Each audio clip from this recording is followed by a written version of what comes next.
I now have a mindset because I practiced it enough that I do yoga every day. Yeah. And it doesn't matter how it looks, even if it's like I'm making healthier choices, even in that, because that's a part of me now. And it doesn't have to be, it looks like this, it looks like this, it looks like this. It's a small habit that's making big changes. We'll make it out and fall in love tonight.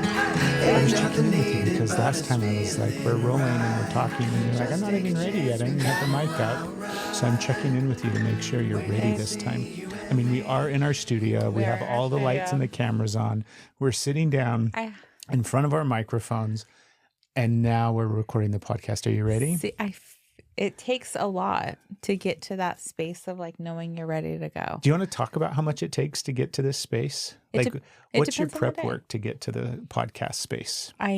Today I put on silicone patches on my head and my face, and I laid on the couch so that I could start moisturizing. That was a part. Like, it's seriously, Is that what it's those like a things ritual. Are for? Yeah. I It didn't know holds it that. in. Are they like pieces of Scotch tape or something? Or Yeah, well, no, not Scotch tape, but there's the surgical tape stuff that I use at night. Sometimes I haven't in a long time. Your beauty routine is so cute. Well, Roxy didn't like it. I was on the couch with clips in my hair and patches on my face like this, and she was biting the heck out of my face. She was like, "Arr, arr, arr, what are you doing?" And then I'd look at her and she's like, what's wrong with your face? Roxy's our dog, by the way. We talk about her every now and then on the podcast. She's more present on our social. She definitely likes to jump in when we do lives in the kitchen. But if you haven't seen her, she's a beautiful little black lab mix that our son brought home a few years ago, and we've fallen in love with her. So that's funny. Yeah, she was very much. Because I have my fuzzy socks on too, so she thinks they're a stuffy for her that she can destroy. She's a little ankle biter. Right? I got Stuffy from your episode, your Brave Man Dare episode. Stuffy, who you and Ben were talking about stuffies. Stuffed animals? Uh-huh. Did he call them stuffies? I thought you both did. It's so freaking funny because there's so many times when you're like, do you remember that? And I'm like, I ain't got no clue. I know. I'm a dedicated you listen listener to the podcast. You listen to Brave Men Dare, right? I'm a fan. I don't listen to Brave Men Dare. I'm a super fan. We have two super fans of the podcast. Steph's one of them, and then Ben's wife Jamie's the other fan, right? And we each have the hots for one of the hosts. One of the hosts? Yeah. Yeah. Yeah. I'm looking at him. You're on Team Craig? What's up? I'm very much on Team Craig. Right. Team Craig and Team Ben. I'm not just your ride or die. I'm your ride, and I will demolish if I have to. I'm your Jack Steller. Like, I come, yeah, ride and burn everything to the ground. Tell me you're working on codependency without saying you're working on codependency. Hey, we're killing the codependency thing. I'm like, I will burn everything down for you. I think we've healed the codependency. Yeah, it's healed. I'm better. I'm 100% done. You are. I'm done with it. I'm totally healed from it. All the way better. And no more codependency around these parts. What are you now? I'm securely attached. I had to think about what it was. Yeah. Securely attached. I had to think about what I wanted to be. I'm like, I'm not anxious anymore. I'm not avoidant. It's the Wait a minute. Interdependent. Interdependent is also the securely attached. As far as like, who knows? Like, I think we're definitely close to that. I think you know what? It depends on the day, honestly. That is true. I have days where I'm still all over the place. Who am I kidding? I have days where I'm completely avoidance. I have days where I'm completely anxious and dependent. I just love me. Tell me you love me. And then I have my good days. Tell me you love me. Right. We've been together for 13 years. I need snuggles. There's so much proof in the pudding of how much I love you. So into snuggles right now. Yeah. I'm like, if I don't get snugglies, I'm very much in my snuggly You're in your snuggly era? I did not refer to stuffies as stuffies. That must have been Ben. It must have been. Well, I know Ben said it because there was something about, but I thought you said it, and I don't know. But I know there was a story about how like he set it up with one of his drunk buddies or something. They gave him a stuffy to sleep with that threw up. But I don't know. I don't remember that part. Anyways. I just call them stuffed animals. Yeah. But I've had like... I think that's why I associate with you, because next to me... I don't know. I don't know. If we were to go back in time and compare our stuffed animal collections, I'm pretty sure I had you beat. I don't know. Between me, the kids, and you, I don't know. Because you remember there used to be mountains of. Yeah. I used to have like 5 or 6 large black garbage bags full of stuffed animals. See, I put mine on display. Well, I did too for like the majority of my Sure. life. And then there came a point know. where it was like, okay, I got to figure out what I'm going to do with these, right? And so Right. then it was like, well, I'm not getting rid of any of them. Yeah. What happened to So, them? well, I eventually got rid of them. Did you get rid of them? Yeah. Do you know how you got rid of them? I think some of them, I think I just ended up donating them. Did you? Yeah, not to like some, just to the To the DI? to the Goodwill, to the DI thing back in the day. Yeah.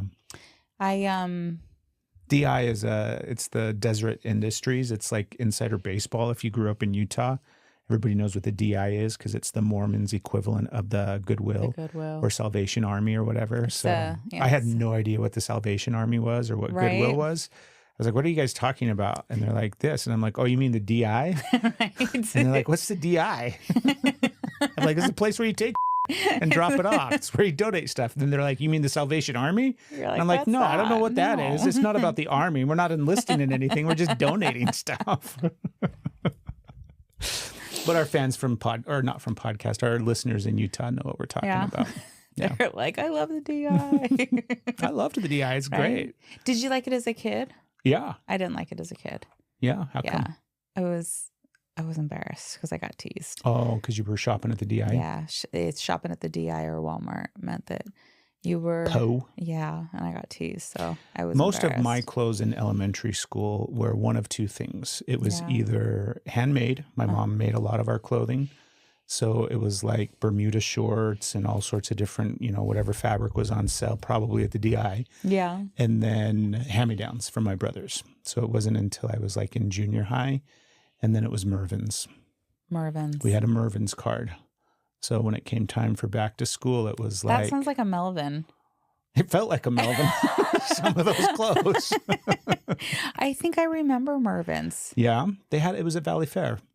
Oh, so you were one of those fancy mall shoppers. I went to the mall. And I don't remember... J.C. Penney was like, we are high. Right? Wow. See, do you remember Mervyn's when Z Cavarici came on scene? I have no idea what that is. Jeans. Oh. Sorry, I don't Z speak. Cavaricis I remember Girbauds. Were before Girbauds. Okay. And then, so it was like getting the Z Cavarici. And then the Girbauds. I never had any of those. Their Gerbods. Right. And the Guess jeans. Yeah. Yeah.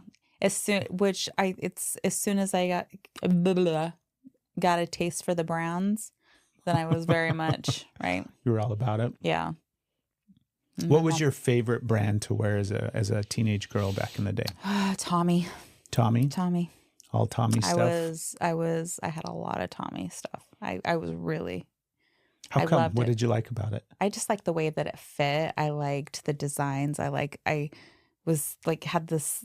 They were just cute clothes. They were very flattering. They were very, like, they worked with my physique. Yeah. And I liked them at the time. And I just felt good in them. I loved them. And, like, I felt good in those clothes. And the perfume. Oh, God. Tommy Girl. I wore the hell out of Tommy Girl. CK1. I was a brute man. I still have CK1. I have some CK1 in my closet right now. In your hope chest. A little. And it smells good. And I smelled Tommy Girl. They still make it. I don't remember where I was not too long ago. And it still smells good. I might have to go get me some. Tommy Boy? I wore Tommy Girl. Mm-hmm. The men's clone. I did have a men's clone that I wore. Which was? Drakkar. Sorry? Wasn't it Drakkar? Isn't that what it's called? Yeah, I don't know. Drakkar. Sounds like you're a dragon getting ready. That sounds like what Daenerys tells her dragons to Drakkar. It was the black bottle. The matte black bottle. Drakkar? Drakkar. Nice. It smells so good. Were you like a big perfume gal? Did you like it a lot? Yes. Were you just like, I feel like that was totally a teenage girl thing. Teenage girl like walking down the hall, lunchtime or in between classes, and you're just walking through in perfume, like wafting smells of like high schools are basically Bed Bath and Beyond or Bath and Body Works. Yeah, it's just this smorgasbord of toxic fumes that we were all guaranteed. That's why we all have cancer today because of all the Axe body right? spray. It was before, and now the guys got it with the axe. And you said you were a Brute man. I was a Brute man. You were a Brute man? Nice little small bottle of Brute. Was it just was it the green bottle? It was. It's the green bottle. Just a nice little small green bottle of Brute. I had a little Avon bottle of cologne that my grandma gave me at some point during probably Christmas or my birthday or something. And it was a pickle. I have no idea what type of cologne or what brand. It was Avon, but it was just a pickle. Okay. So I kept that for a long time and would wear that periodically. I wasn't a big fan of pickle juice. I'm thinking of all the ways great. that the women just flocked. Baby, I had so many girls after me with the pickle cologne. I am not knocking Avon. I was a very dedicated Avon sales rep. Number one Avon sales lady. I was a big deal. I have to tell you, I wanted to actually talk about this on the podcast where I've not the pickle cologne. That's fascinating to me. I'm very much like, what were its undertones? Do you have any idea what it kind of smelled like? I was like 5 or 6 or something, right? I think I was probably like 7 years old. I didn't even know why I got, it would be like the toy cologne. And it was like a legit pickle. It was a shape of a pickle. That's cute. Right? And I feel like the top of it was a hat or something like a... Was it a cowboy pickle? A pickle with a hat. I don't my God, that's cute. I'm sure we could find the... Can I look it up? Go ahead. Pickle cologne from the 80s. Avon pickle cologne from the 80s. Is there any other buzzwords I should look up? Well, be careful what you're Googling over there. That's going to get your algorithm. But I have stopped wearing deodorant. It's been a thing that I've done basically since the beginning of the year. It's something that I've always wanted to do because I'm a big believer in the toxicity of all of it, as well as like our armpits are there to serve a purpose, right? And we're clogging them up with all of those chemicals and everything like that. Is this it? Did you find it? No. Okay, it says vintage. We had that. That was Christmas stuff. So that was like part of our Christmas decorations. You should show that. Obviously don't show it to the camera. You can show it to the camera, but we'll just throw it up. Or I think kind of. Yeah. We had that too. No, it was like a plastic bottle. I felt like it was green, obviously because it was a pickle. Right. But I'm really enjoying not wearing cologne. Or deodorant, you were saying. Or deodorant, yeah. Yeah. And I think it's making a real difference. And not just you're like, it's definitely making a difference. I did not say that. But I think it's helping my body flush things better. Like I noticed that I, first and foremost, don't really stink that much. And I don't think I really had a lot of BO to start with. I wasn't a real BO kind of guy. But I think it's really like... Baby, I'm trying to have a conversation right now. I'm looking for pickle Avon cologne, and I think we can probably move on from the pickle cologne. I don't think I can. I'm very much like I need to see the pickle. Right. Later, baby. Right. No, but tell me, what do you think? I know that I asked you about this, but it's been even longer since I asked you. And like, do you feel like you notice that I'm less or more stinky, or... Okay, first of all, you cannot just like bombard me with questions. Yeah, but I'm talking about now I'm not wearing cologne, and so I'm curious if my pheromones are reaching you more. You're not, you've never... I don't think I've ever seen you put on cologne in our... Why do I keep saying cologne? I'm not wearing deodorant. Okay. Well, I'm just like, I've never once seen you put on cologne. You're not a cologne guy. No, deodorant, like I don't want to get into a pheromone conversation. I think the pheromone conversation is fascinating. I do like your pheromones. And especially when I'm like, I was like, I'm in my cuddly era. Maybe that's what's making me my cuddly era. I think so. I'm like, right? Hey. Catching a whiff of this guy over here. I like the way you smell. And like, I've got to be honest with you. Okay. I didn't hear a lot of what you said because I was looking for a pickle. So I don't know what conversation we're actually having right now. And Welcome to the podcast. I was trying to like get my way through it. And I'm like, if I can just, and I'm like, I don't just try to fake it. Yeah, I was trying to fake it. And I got to say, I'm sorry. So I was very pickle obsessed. I was talking about, I know you're pickle obsessed. But I was talking about my decision to stop wearing deodorant. Okay. And I'm noticing the benefits. It truthfully feels like it's because it's not even about smell, or you know what I mean. It's like it feels to me like I'm able to. I mean, I dare say like flush things more, but I feel healthier. That's fact. Like I feel healthier in my body, And I think it's a combination of not just that, but like there's also... Today's episode of the podcast is brought to you by Woolly. All of the sponsors of the podcast are products that we actually use and believe in. And Woolly is one of our favorites. With Valentine's coming up, it is the perfect time to get yourselves a matching pair of Woolly fleece. We love ours. And not only are they stylish and cool, mine also comes with a hood. Check out these pockets.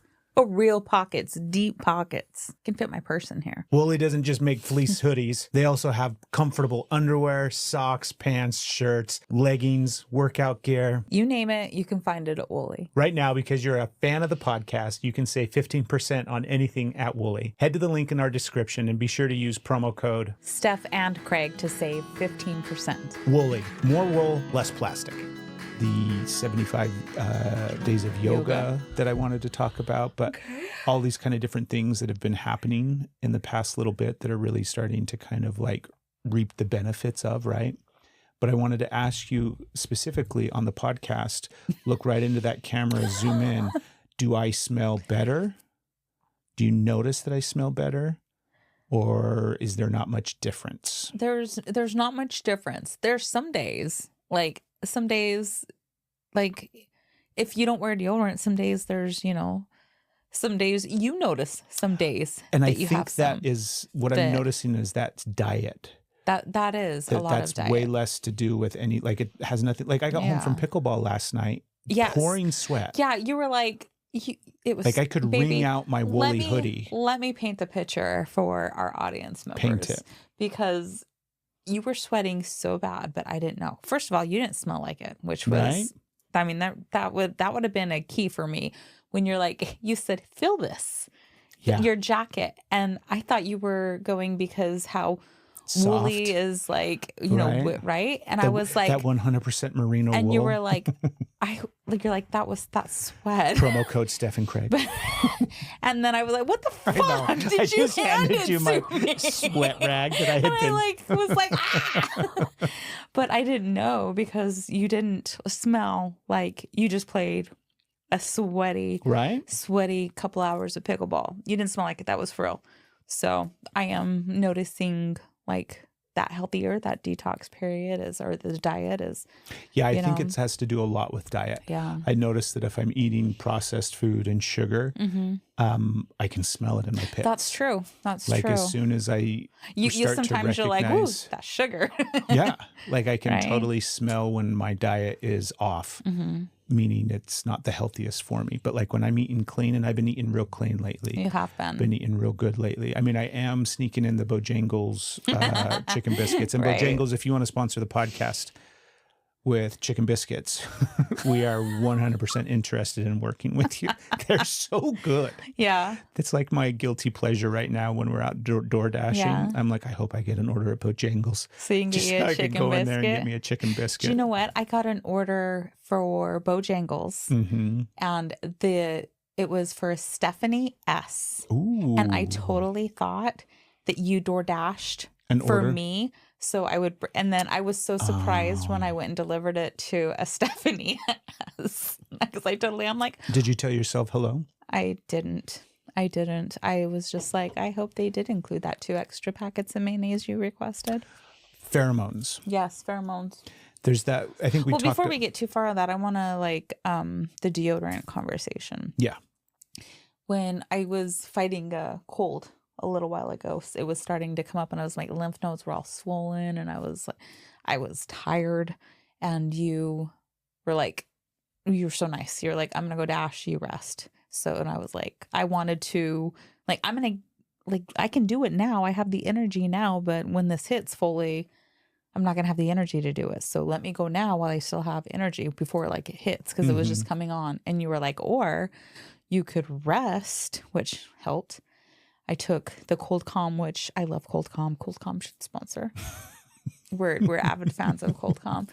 But I had something because it was my lymph nodes, which gave me because I was so swollen, they hurt that when I would turn my head, I would pinch the lymph node. And I was like, ooh, because they were just they were big and it hurt. It hurt really bad. I didn't have a sore throat, but my lymph nodes hurt. And so I was like, I'm not going to wear deodorant right now and clog lymph nodes because that's they clog your lymph nodes. Right. They stop you from sweating. It clogs. That's why women are having issues with breast cancer. Yeah. That's why men are starting to get that as well. It's like, because we're clogging our lymph nodes and stopping the natural fucking process. Yeah, the draining, all of that. So it's literally going in there. And now I have to tell you, I wasn't eating bad either, but I don't know if it was the illness, but I had to wash my pits like a couple times a day. I would get a washcloth, and because I was like, Jesus, like, see, this they is what, smell so bad. and I would argue that it's like because it's not just processed foods, right? Yeah. It's everything that we're putting into our bodies. Yeah. And now the way that I look at it is, it's kind of like it's like a health check. I can just be like, yep, I'm doing well. Like, it's my way of checking in with how my body is processing what it's consuming. Yeah. And if it's getting a little ripe, it's not, oh, I need to wash my armpits or put on deodorant. It's you might. I reflect and be like, okay, what have I consumed in the last 24 to 48 hours that my body is flushing and getting rid of? This is so fascinating because on one hand, I'm like, yeah, I'm gonna wear deodorant, but this goes to the way that everything is a symptom treater instead of a going right to the root. And you're talking about going to the root, and I'm like, I'm gonna wash my pits and put on deodorant. Yeah, and that's but covering up and making the issue worse. I also use, like, if you start, I like a healthier deodorant. I use bad deodorant if I'm gonna, but every once in a while. But you know the healthiest deodorant? I like Lume. I like that. Yeah, Lume's good. I like Lume, but a lot. What's better is no deodorant. I know, but let your body do what it's designed to do. But then I'm insecure. Baby, it's me and you. Not when I'm out. Yeah, are you running around smelling a lot of people's pits? If that's the case, like, I mean, unless I'm like, are in you close shaming proximity. Me, sir? No, I'm not shaming Back you. Up, mister. I'm just commenting on, like, I don't think you should be overly concerned about having stinky pits when you're out in public. I'm not telling you not to be concerned about stinky pits, so don't tell me not to be concerned. Well, you mind your pit business and I'll mind my pit business. The reason is I can think about my own life experience, and I don't smell a lot of people's BO. Yeah. Right? As I'm moving around. If I'm in like real close proximity to people. I definitely smell people's BO. Like, but think about it. How often does that happen? And how, like, you have to be in people's space in order to smell their BO. If you're just moving around everyday life and you don't have BO to start with, you too do not have, like, obviously everybody's going to flush stuff out of their pits and it's going to stink at some point. Right. But you're not a BO like, person. Are they making tacos? I smell a lot of onions. Well, I'm a proponent. Yeah, I know you're. I encourage you to get rid of your deodorant. Well, I will just go ahead and manage that one. And if you right now, I'm still on the Lumi train because I feel like it's a healthier choice. I think it's definitely a healthier choice. I used the I don't remember the name of it, but I used a crystal one. It was a crystal that you. Yeah, I used that. It wasn't just a crystal, folks. Yeah, it was. Like, we're definitely it was like a stone that you would get wet and. Right, you're rubbing some amethyst in your armpit. I got some selenite. I put some like magnesium spray. I've done magnesium spray in my armpits. And again, it's masking. It's covering up your body's natural process. Magnesium is let your body do what it's designed to do. I am. Let it flush out all of those limps. Let me choose. Limps. Quit being bossy over my body. Quit trying to boss my body. Pheromones. Yeah, you take. I think we talked about this on a previous episode. I got squirrels. Like, all the different things that affect our pheromones. And they say now too, like, they tell women to, if you're dating, stay off of, like, if you decide that you want to marry somebody or get engaged or something like that, then you need to come off birth control for like a year, because the birth control will affect your pheromones so significantly that because pheromones are how we know whether or not we're attracted to somebody. There's a chemical reaction that takes place, right? So are they important. Okay. I've got a little bit of a to go towards that. So first of all, hold on, you got a little bit of a what? So that might be true. Okay. But I'm really protective over birth control and reproductive rights for women and the choice of their body. So when hearing like women get off birth control, as soon as I hear that, I'm guard is immediately up. Okay. I know that's not what you're saying. Definitely not what I was but saying. that's like because of where we're at right now. As soon as I hear that, I'm very much like, also. Yes. Ooh, I'm feisty today. I know. I love it. I'm so feisty. I'm loving it. I'm like, bring your feist over here to these deodorant-free pits. I'll just blow it your way, baby. what if you were like getting funky? It was just your diet. Because it's really weird you're not, which is really weird. Yeah, it's because it's not a matter of like, do you know what I mean? I shower every day. Like I take care of my body. Like I wash my armpits when I shower. I'm glad that soap is still okay. No. I'm thinking about getting rid of soap. Pretty sure I could just scrub with dirt and it would do the same thing. Right. Look, I'm rubbing crystals on my pits. So I'm not going to judge. No, but how much do you think our relationship was affected by pheromones? Look, I could drink you up, so it's probably affected. Right? We genuinely like the way each other smells. But you liked the lotions, the perfumey lotions that I wore when we got together. So did you like my pheromones, or did you like my coconut? I can't remember what it was. Aruba coconut is what I wore. That. You bought a lot of that. Yeah. Bought stock in that. I fucking in that loved brand, it. The Aruba I loved coconut. it. Yeah. I'll be honest with you. I still do. I'll be honest with you. I prefer you with nothing. Yeah. I prefer you with no deodorant, with no perfume, with no makeup, with no lotion. I prefer Stephanie 100% pure Steph. Lucky am I? And that to me, genuinely, I'm not just telling you this because we're on a podcast. I'm not just telling you. Like, that is what I prefer to smell. How? Like, that's like, I am so lucky. Smell good. Like, you're like, when I'm in my bridge troll phase, you're like, that's it, baby. I'm like, where? Yeah, but that's the thing is you're not in your bridge troll phase. Oh my goodness. You just described me at my worst. When I have the least amount of confidence and I feel that like I'm not, I'm just like, oh, and you're like, God, I love that. Like, that's really cool. That's really amazing. That's what I prefer is I like you just all natural with nothing. That's like your hair, like, do you know what I mean? Like when we can, sometimes we use shampoo that's overly scented and stuff like that. I just prefer, like, I don't wash my hair a lot either. You know that, but I don't like any of those things. I like just this thing. My avatar needs to be tip-top Magoo over here, which means get rid of all that shit. I know that scent is really actually bad for you. Why use it? Because I like it. That's how they get you. Well, maybe You're it's addicted also... to it. You're addicted to the scents. I love that my hair smells good. Yeah. I love the smell of my hair. And for the majority of my life, I was a heavy smoker. And I didn't have hair that smelled yummy. I liked when your hair smelled smoky. You liked when my hair smelled smoky? Well, it's because, we were obviously smoking together. It smells like a good fresh pack of Camels right there. Jesus. So I'm very much in my, I love that my hair smells good. Yeah. I love it.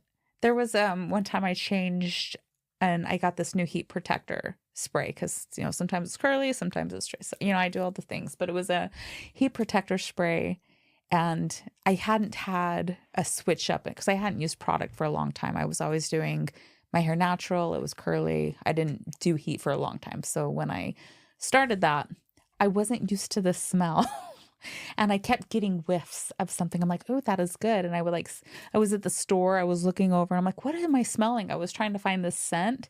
And it took me a minute. And I'm like, oh my gosh, that's my hair. Like, how funny is that? That's how disconnected I can be from my body, that I'm like, there's something new. What is that? I can get it when I move my head. It's over here, but I can't find it. I was smelling things. I'm like, what is that? You're totally like the dog where's its tail? What's going on? Where is that? What's that noise over there? That's just your tail hitting the door as you're standing there. You're like, no, something's behind me. What is it? What's happening? That's cute, babe. You're adorable. I can picture you running around, whipping your hair from side to side, trying to find the smell. Yo, it smells like coconut. What is it? I got it again. What is it? God, it's everywhere. I got it again. It's now my favorite heat protector because it smells so good. Yeah. And I legit know it smells good because I was trying to locate it. I want to thank you for being supportive of me not wearing deodorant. I think that there's a lot of people that probably would not have such a supportive spouse, right? Because there is times that it does smell a little ripe down there. I'm not walking around thinking that I'm always smelling like fucking my roses. shit don't stink. And there's times that it's a little ripe, and I love that you don't make any point. You're not commenting on it. You're not like grossed out by it. You're just very much like, whatever. I really appreciate that. Because I do genuinely think that it's helping me immensely. It is. It's way healthier. I feel like I'm getting real clean, both, externally, internally, all around. So thank you. This podcast is brought to you by No Deodorant. No deodorant. I don't know. I think I'm still into my You wear Lumi deodorant phase. because you're afraid of what other people are going to think about you. Well, I'm not just afraid of what other people, This episode of the podcast is brought to you by Heritage Still. When we got married, we combined all of our pans together. all of our really old, scratched up, crappy nonstick pans. And we used those for years. Right up until the point where we learned that, turns out, those were probably killing us or giving us all cancer. So we ditched those pans and we went with titanium stainless steel pans from Heritage Still. These pans can be used on any cooktop. They're oven safe and they're easy to clean. Heritage Still is located right here in Tennessee. So you're getting American-made, fine, premium cookware for less. On top of that, you get a lifetime warranty. And listeners of the podcast can save 10% over at Heritage Still. Their website is heritagestill.us/Steph and Craig. Again, that's .us/. Steph and Craig. Save 10% at Heritage Still. I don't want to, I'm very, I have some insecurities around that. Mm-hmm. And so, yeah, I'm really, I'm really self-conscious about the way that I smell. Yeah. And so, yeah. It's okay. I like the way you smell. I had no idea that we were going to be talking about smelly stuff so I feel much. like we've talked about have we spent the first half hour of this podcast talking about our armpits? Yeah. Let's do a whole subset of the podcast. Let's just do a whole other special 2-part episode where we're diving in deep to the pits. To the pits? To the pits. Is that to the windows, to the walls? I think you just need to stop right there. We don't need to talk about any sweat, anything dripping from anywhere. That's all. You can put Lumi there too. So 75 days of yoga was wrapped up this past weekend. Yeah. And what's really cool is that I've since then done day 76, day 77. You just do yoga every day now. I just do yoga every single day now. And I absolutely love it. It takes me all the way back to when we were going through yoga school and reconnecting to that space, reconnecting to my body. It genuinely has helped me. It's helped in the conjunction. It's like what we were talking about with last episode too, of all the new awarenesses that sparked from the telepathy tapes and spirituality and connecting into all of this other stuff that has always been around me. And now just having this real deep connection to my body and the way that my body moves, the way that my body feels. I've noticed so many changes over the course of the past 75 days of just being able to feel my body more, be more connected to my body. I truthfully feel like I was able to rehab and heal up those calves that were falling apart last year and that were breaking so much, to the point now, it's like I said, I played pickleball the other day for the first time, which felt incredible. And I credit that to being able, the yoga helping with that so much. You played it 2 days in a row. That's true. We did do 2 days of pickleball. I know your first one, you didn't have to really put forth a lot. It was a warm-up. It was a good warm-up. It was preparation. But it was good, right? Yeah. But you technically played it 2 days in a row, so. Yeah.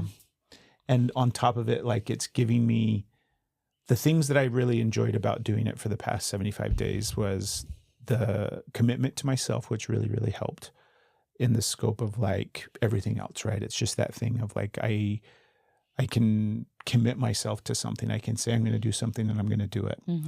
And the freedom of how I did it was also really, really not just beneficial, but because you know this, and I know we've talked about it, but I just let myself show up on the mat however I was that day. So it wasn't, I have to do yoga every day, and then I would mark it on a calendar, and it was like day 36, day 37, day 38. I got to do yoga for 30 minutes. I got to make sure I do it. I had no structure to it other than every single day I was going to get on my yoga mat. And some days that was 5 minutes with a fucking child's pose, and then a half-assed little sit there and try to take a deep breath before I was done, right? Other days it was a full-on experience. But all along the way, I didn't ever criticize or judge myself, even though I had that ego part with me on some of those like days where it was less than, even though it's not, right? That's again, the perception, and it wasn't less than, but that part of me that judges it as less than was there. And just giving myself the freedom and the space to let it be. Every day, just get on the yoga mat. It didn't matter what it looked like. It didn't matter how it felt. It didn't matter what happened. I just knew that every day I was going to do it. And in doing that, it opened up this space so much more than I could have ever imagined. And now, and like you watch, like there's some days that I just do it at the foot of our bed, oftentimes before we go to bed. And you're like, I don't think I've ever seen you be able, like the poses and the form and your the flexibility and beautiful. like the way that I'm able to like really drop into it now is more than I've ever been able to do. And that has just been like unreal for me. It's been really eye-opening. And I think the key was not just the commitment to doing it every single day, right? That obviously helped. That's the chop wood, carry water part of it. But I think the big factor was that freedom to just let it be whatever it was, not giving it any form or structure. And by not doing that, I gave myself all the space to let it become what it wanted to be. And it felt so incredible. So I'm a huge proponent of it. Just get on your yoga mat every single day and do whatever. Some days I literally would just sit there and breathe for like 3 minutes and then be done with it. Some days it was just the child's pose. Some days I'd roll that fucking thing out, get on it, do like some half-assed fucking tree pose or Tadasana, and then be like, okay, fuck yoga, I'm done. And then I would go to bed, but it was awesome. Yeah, it's been a neat journey. Why did you laugh? Sorry, I just felt silly. I said all of those things and you're like, yeah, it's been a neat journey. No, it's just. You didn't do anything wrong. I just felt silly. Yeah, I liked watching you do that. I like watching the way you show up for yourself now. You've hit this, again, we talked about codependency, but I felt like so much, oh gosh, you're just saying it how it is. It felt like I had to manage you a lot to, because you wouldn't take care of yourself. There were things that you just... And I was always nervous and like... Interesting. And I know, like codependency. I know. No, but that's a big thing. And like in I relationships, don't... I bet. Yeah, but I don't feel like I'm also, doing my own work, but it's also... I trust you now. Like you take care of yourself. I don't have as much... I mean, you're obviously, we're doing our best. You're not perfect. I'm not perfect. Nobody's perfect. There's not a perfect thing. But when it comes down to it, like you show up for yourself. And it's beautiful. Like it's a big deal. It's a big deal. Thank you.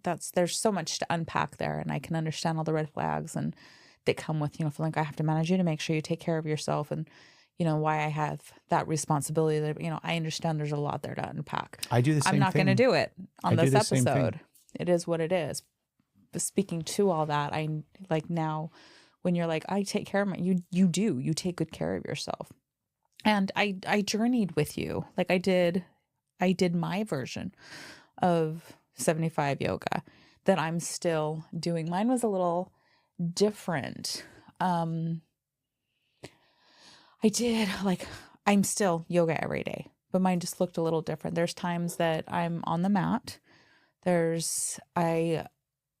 I did the same thing of just allowing it to be what it is and not having structure, but I was doing 75 yoga. I was doing 75 weaving. And at like the beginning of the year, at the end of the year, I started and then kept it going to the beginning of the year where I was just waking up really early. And so I was doing yoga like at 5:30 in the morning. And then I would turn around and do cardio with weights. And I was getting 2 workouts in every morning, like right off the bat, and had that. And that became a structure instead of allowing it to happen. I was like, I have to get this, I have to get this. And it became a boom, boom, boom. And somewhere on that journey, I stopped doing weaving every day, but it wasn't a conscious choice. I was like, because some of the things with yoga I maintained, but sometimes I was literally in bed and like, okay, I'm going to do, because if you're on the ground, you're doing yoga, if you're on your mat. But I was in bed doing tree pose and like taking a couple of moves in bed. Sometimes it was literally just chair pose. I have a fun sequence that I like to do that, it's my go-to sequence now, because it just feels, and I've gotten stronger with that. But sometimes it was literally just, I'm in bed and here's tree pose on this side, tree pose on this side. There, I've done it. But back to the weaving, when I brought the rigidity, because we talked about it at first, and I'm like, I need the calendar. I'm showing the date that I've done this. And then you're like, here's the end date, which once we did that, it opened it up to where I didn't have that rigidity that allowed the fluidity of it, the movement, the allowance of what it was, which now I do yoga every day. It's just there. But when I brought in, this is what it looks like, this is how long it's going to be, this is the time that I have to do it. It was like a couple of days later, and I woke up and was like, oh, I forgot to weave, like for multiple days. I brought in the structure and I didn't choose to not do it.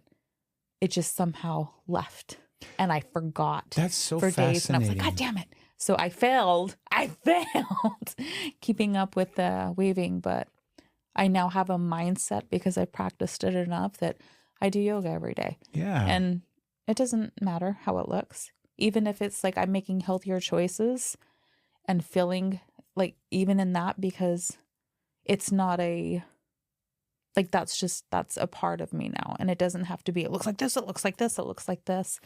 It's a small habit that's making big changes.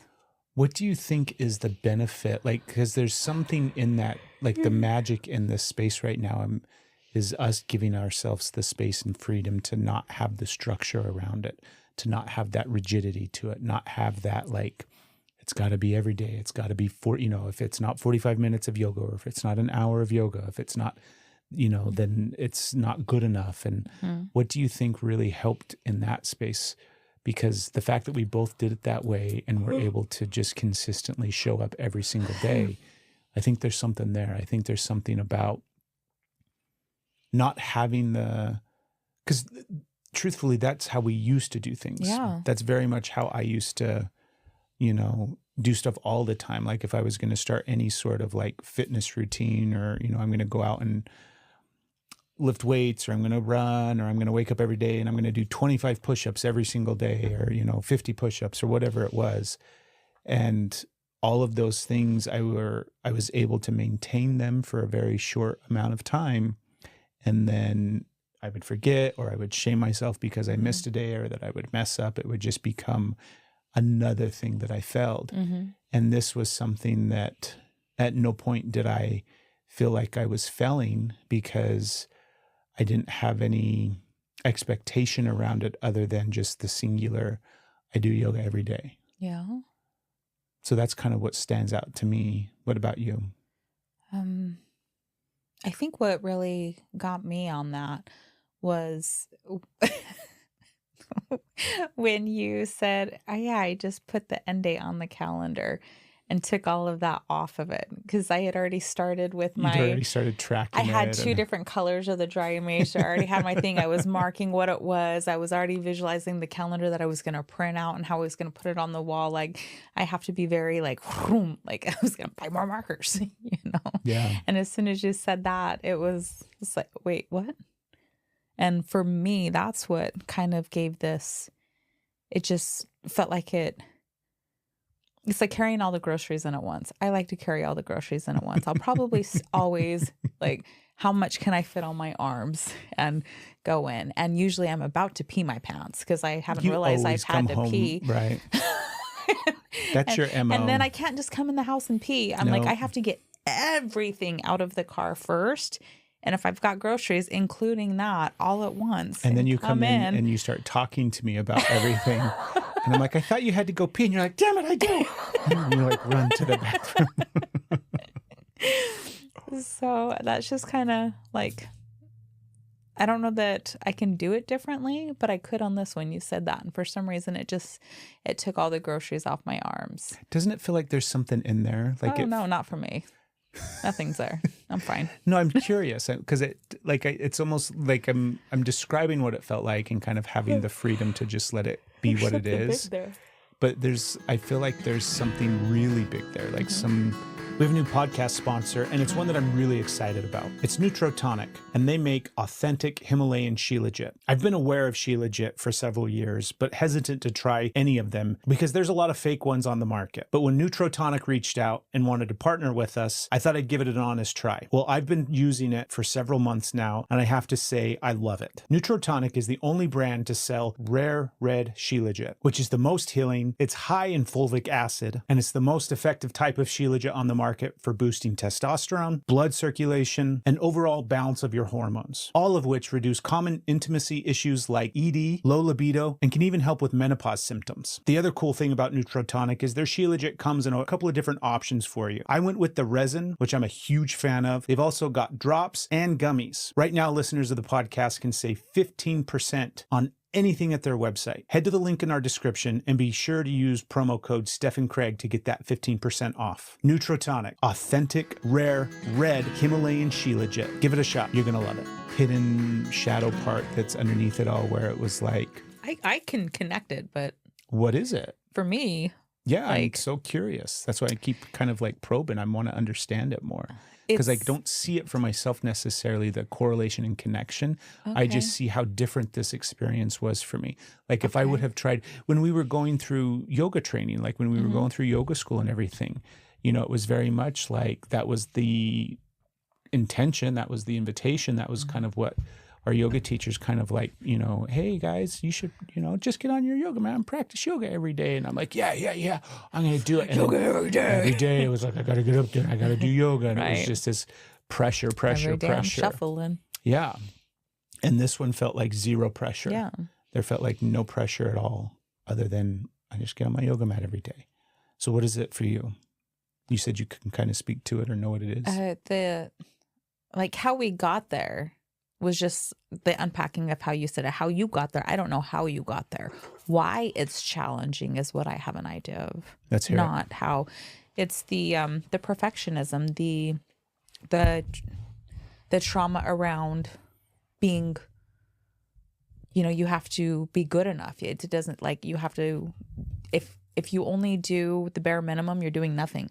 If you're only doing medium, you're doing nothing. If you're only doing, the maximum, you're doing nothing. You have to do the maximum and then you have to keep going. There's always this shadow of, well, did you do this? And you have to get to be the best. And then when you are, you have to maintain that, and maintaining it isn't even enough. You have to maintain and overachieve. So it leads between it's never enough. So why do it at all? Because it burns you out when you have to. It's like we have that thing now. It's like, giving 100% is always a good thing, but expecting your 100% to always be 100% is where we get into it. Some days your 100% is only 20%. But you're giving your 20%, and 20%, if you have 20%, you're giving 20%, you're giving 100%. That's beautiful. But we would definitely judge and shame and blame ourselves for not being able to find that extra 80 when we had nowhere. We probably didn't even have that 20%. Yeah. And so it was just that pressure of always maintaining as a bare minimum, maintaining 100% as a bare minimum, and continuing to always, always, always reach higher. And that makes it sound like you're happy with compliance or not growing, and that's not it at all. But I feel like you are completely checked out and lost and will destroy your body in your health and your sanity if you have to be 1,000,000% all the time, always going. It's like, and that might work for some people. It's worked for me in the past. It's worked for me in the past. Like there's definitely been times but it served a point. Yeah. It wasn't a sustainable thing. It served a mission at the time to get me through something.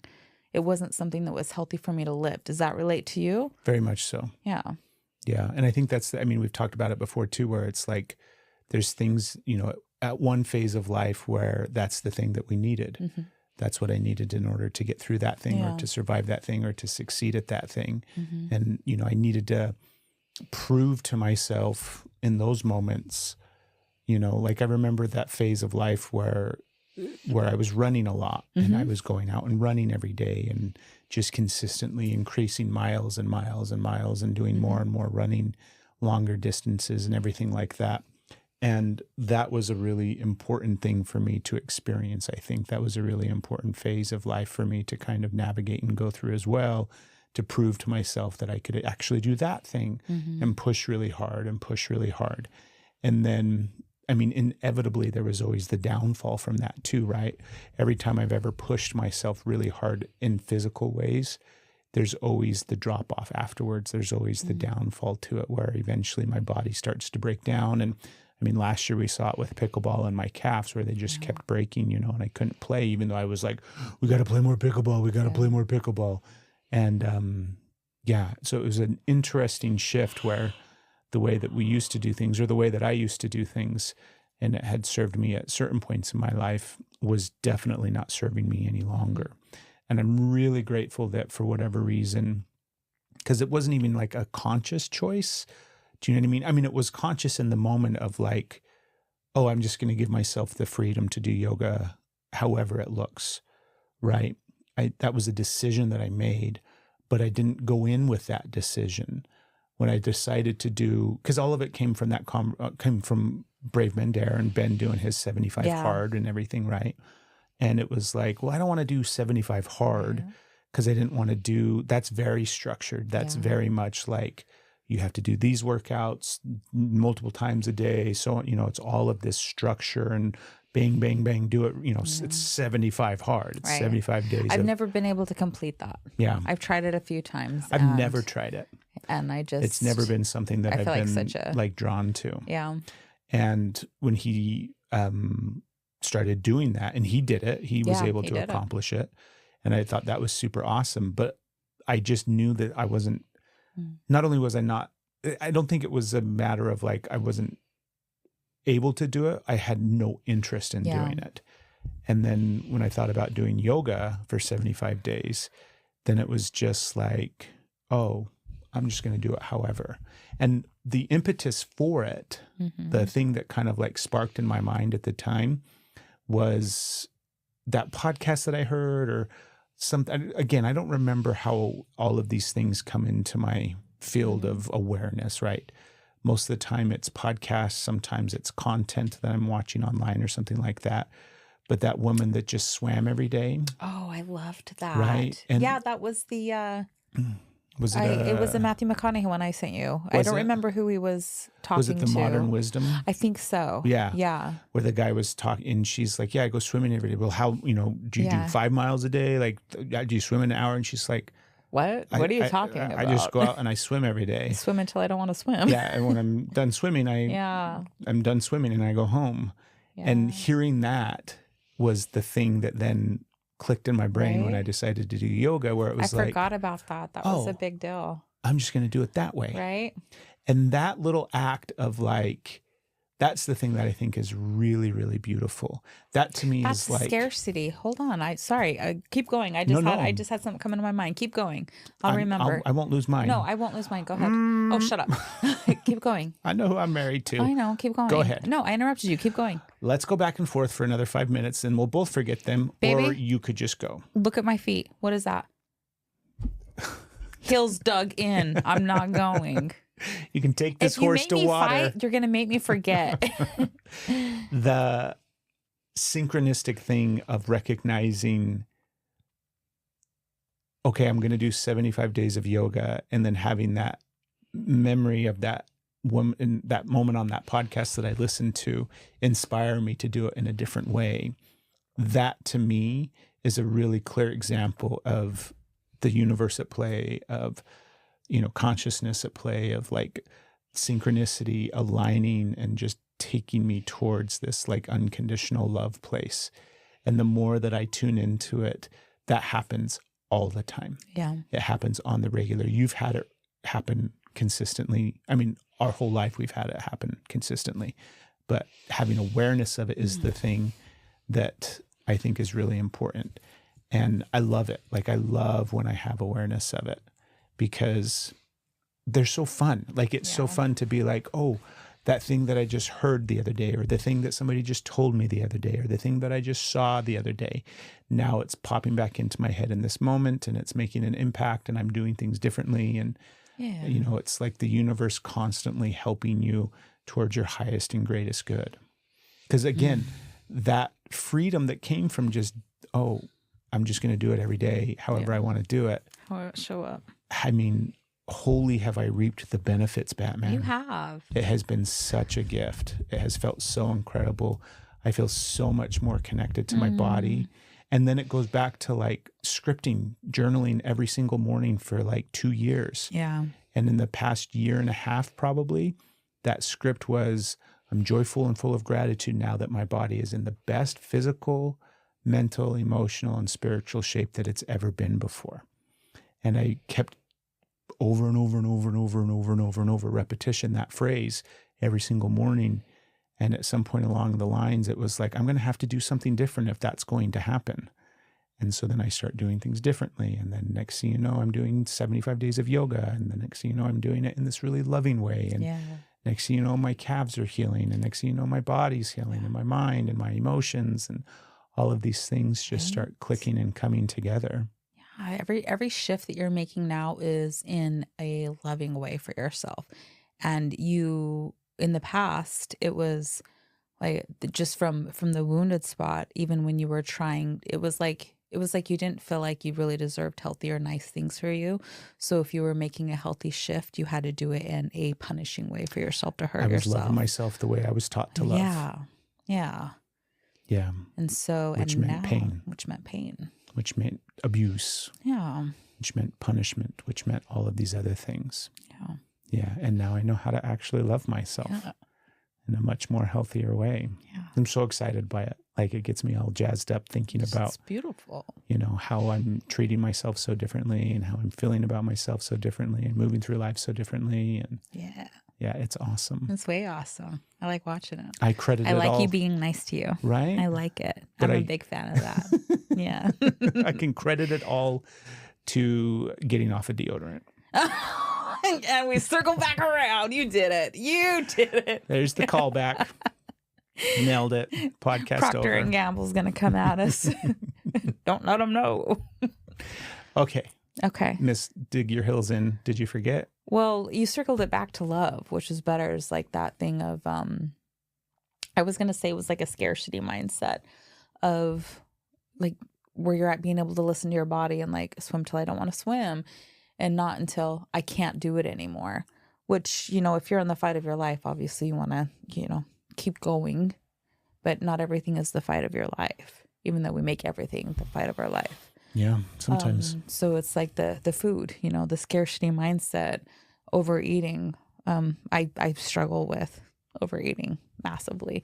I haven't figured out how to heal my wound with food yet. I have a lot of wound around many different things, but it just ties in. If I don't, I won't get this. Like if I don't do this, I can't. Like it's just it has to be this in order to get this, because anything less than means this won't happen. Anything less than perfection means won't be loved. And that self-sabotage comes in because at least you're controlling the narrative. If I take it off the table, then you're not taking love from me. I'm taking myself out of the equation, so I'm protecting myself in a sense. And seeing the way that, like also how you were showing up for yourself, bringing in that love part. So it was a scarcity, which came to actually a loss of love in a sense. So just seeing all the ways that it's all about love, baby. Lots more to unpack. Yeah. It's all about love. All about love. getting curious on the definition, our last episode. I wanted to talk What to, love. and we Ooh, can I'm probably stuck. save it for another. Did you get stuck on I the did. that microphone grab a hold of you? It did. It grabbed my hair. It pulled my hair. I'm going to plant this little seed in your brain because the conversation, whether it came from last week's podcast or at some point in our everyday life. I'm so nervous right now. You've been giving me some seeds. I have been planting some big seeds in you. Oh my God. Oh God.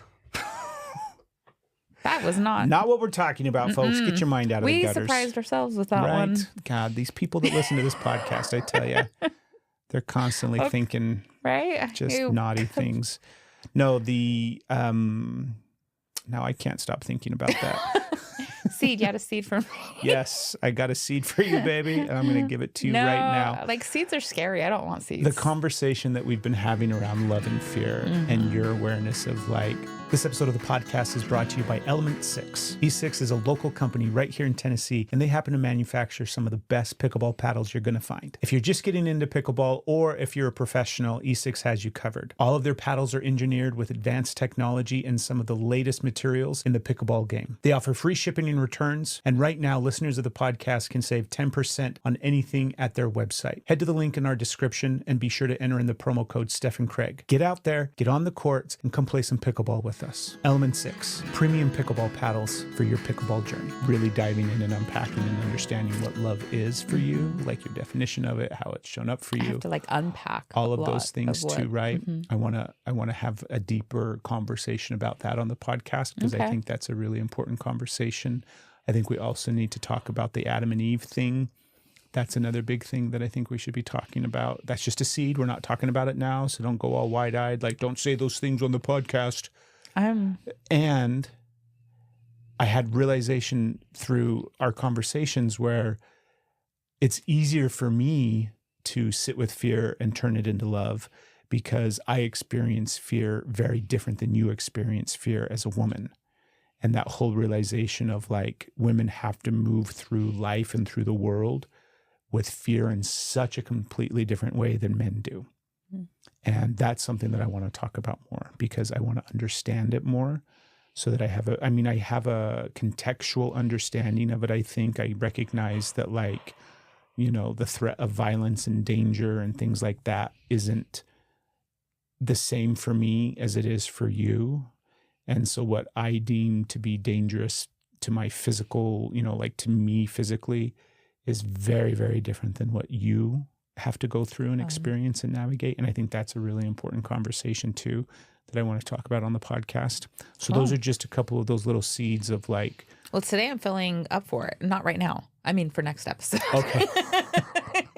I like cool your tits. Right? Love that line. Yeah, maybe next episode. Those would be some good things to get into, huh? And also we might, depends on where I'm at in my cycle. Next episode might come up and I'll be like, right. And we're going to talk about Cheerios. We'll probably forget by the time next episode comes up, but probably not because it's pretty important to me. I really want to understand fear from your perspective more because it's really simple for me to see it from my perspective, right? Yeah. And it's like, why don't you just see it like I see it? And it's like, well, it's because I've had to deal with it way differently than you've had to deal with it over the course of your life. And like I said, contextually, I know that. Intellectually, like I understand that, but I want to understand that much more because I think it's important for people to understand how different that is. Because again, right, it would change, it is changing how I move through the world. It's changing how I show up in the world. It's changing how I interact with people because I don't see myself as scary. I don't see myself as a threat. I don't see myself as dangerous, right? But that doesn't mean that other people don't. And I want to be really cognitive of that. And I want to be really aware of that. And I think that there's something that all of us can definitely do more of and do better at. And that's really being aware of how other people experience, not just us as individuals, but kind of like fear as a whole, right? And so That's just the little seed, babe. Sound good? Future episodes? Sounds good. Okay. Yeah. You okay? Yeah. Okay. I love you. I love you. Thank you, everybody. Go subscribe to our podcast wherever you listen. Also, like, we don't talk about it a lot, but the sponsors that we choose for the podcast are ones that we really believe in. They're sponsors that we either are like super fans of. We use these products. There's stuff that are important to us.